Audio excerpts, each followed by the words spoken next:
আজকের মতো সেদিনও ছিল নভেম্বরের রবিবারের সকাল। আকাশে কুয়াশার আভাস, বাতাসে আসন্ন শীতের গন্ধ।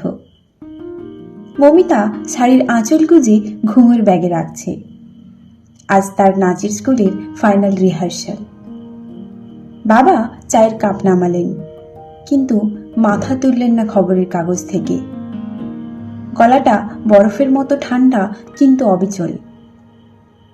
ভদ্র ঘরের মেয়েরা নাচ করে না, আজ থেকে বন্ধ নাচের স্কুল। আর কিছু বলেননি।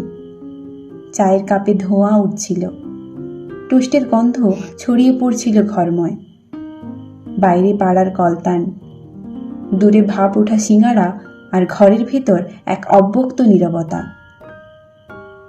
আগের সন্ধ্যেটা মনে পড়ল মৌমিতার।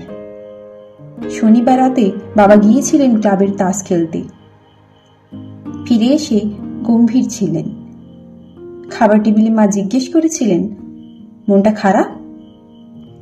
তিনি বলেছিলেন শুধু একটা কথা, আজ ওদের সঙ্গে কথায় কথায় শুনলাম আমার মেয়ের নাচের ব্যাপারে বলছিল। মেয়ে বড় হচ্ছে রাধা। তারপর সকালে এই রায়। কোনো তর্ক নেই, কোনো চোখে চোখ নেই, শুধু একটি বাক্য, যা এক নিমেষে মেয়েটির জীবন থেকে রং মুছে দিল। মমিতা সেদিন ঘুঙুর হাতে নিয়েছিল, খুলে আবার রেখে দিয়েছিল আলমারির ড্রয়ারে। বাবার মুখের সামনে নয়, নিজের সামনে হেরে গিয়েছিল সে।